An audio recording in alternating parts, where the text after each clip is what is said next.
Cecek itu kelihatan cecek kalau ada kepalanya sama kakinya.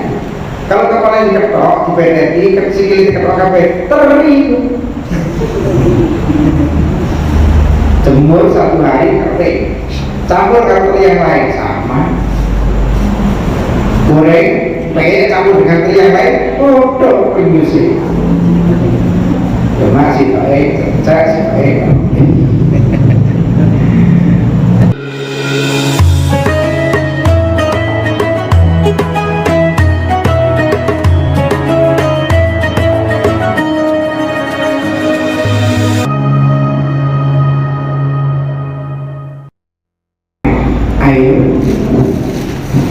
Air yang berubah sebab terkena minyak zafar atau minyak kain zafar, minyak ambar, minyak kasuri, minyak misik misalnya.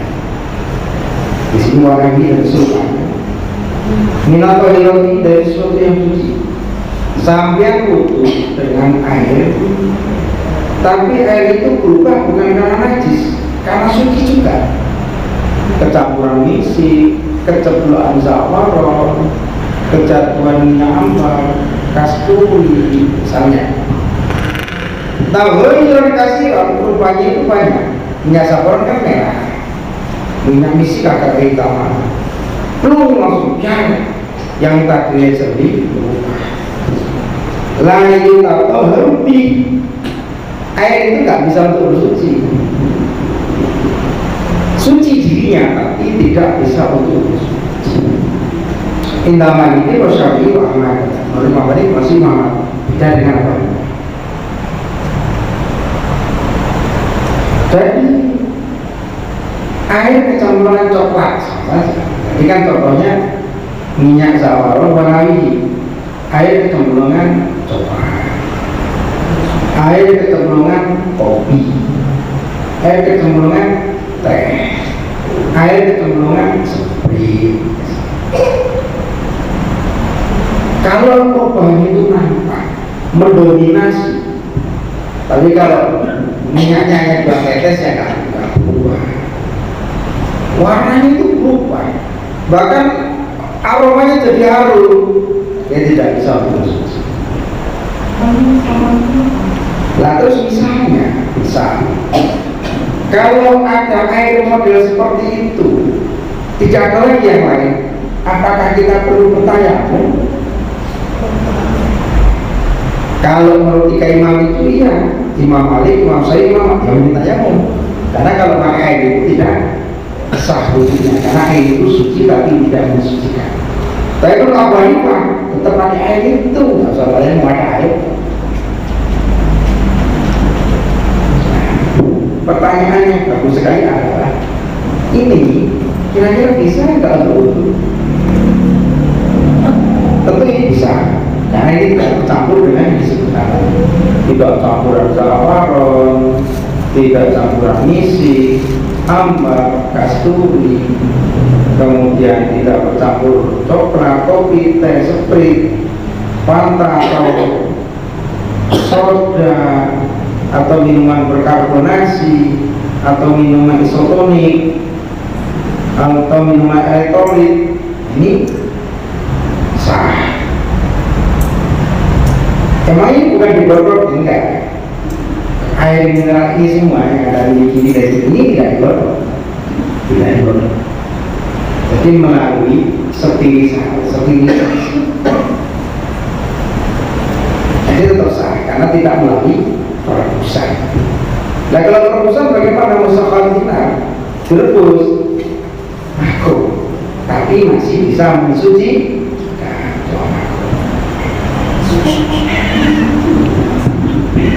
Bagaimana kalau Abu Hanifah dan para sahabatnya? Tawujul ma'i bitahira yang Allah habis mengambil bayi atau yulan ala syai. Jadi begini, menurut sahabat Abu Hanifah dan sahabat Abu Hanifah sendiri, air ini berubah. Campuran dengan yang suci tidak menghalangi sucinya air tersebut dan itu mensucikan. Jadi dia bisa mensucikan kecuali 2. Satu, air itu dimasak, atau air itu kalah dominasi dengan campuran. Dia Abu misalnya, ini bening kecampuran kopi jadi hitam, suci tapi tidak mensuci. Atau melalui dimasak dulu, karena Abu Hanifah tetap meyakini air yang dipanaskan dengan api digodok suci tapi tidak mensuci. Suci tapi tidak mensuci. Terus ini yang mau besok yang ngobrol ini dengarkan baik-baik. Wal ma'ul mutaghayyir itu dimiksi kabul. Air berubah. Air ini campurannya misik misalnya. Di sini tapi didiamkan lama sampai berhari-hari. Sampai air itu mengalami fermentasi secara sendiri. Air itu kok dari yang tadinya dia mineral seger kok mandan-mandan kecut misalnya. Malah justru terburuk. Bil ittifaq di semua ulama sepakat. Seperti kecampuran kopi, kecampuran teh, justru 2 hari yang menjadi suci. Dan mensuci, nah tidak suci tapi tidak mensucikan. Suci tapi tidak tetap suci. Jadi misalnya sampean air campur teh kopi kok sampai 3 hari kecut, airnya kemudian kesamplok ngena ke sarung.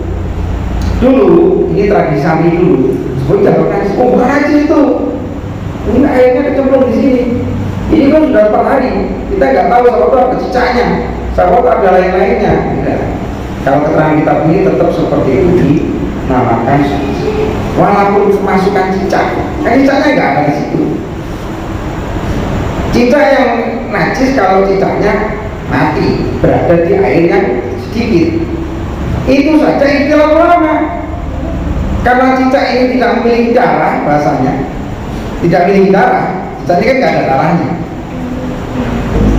Lalu haram cicak, Imam Syafi'i mengharamkan, Imam Syafi'i mengharamkan. Kalau Imam Malik tidak ada. Cicak itu yang mengharamkan ya Imam Syafi'i. Kalau Imam Malik tidak mengharamkan. Jadi kalau sampai mau makan cicak, ya pakai motor Imam.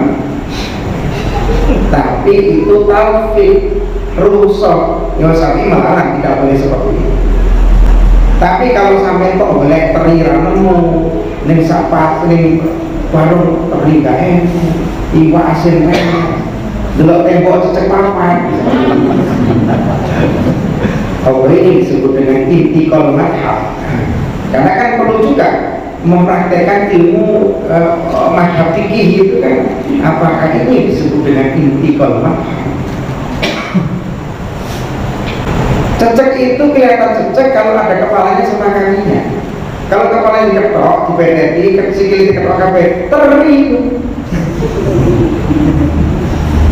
Jemur 1 hari kering, campur dengan teri yang lain sama.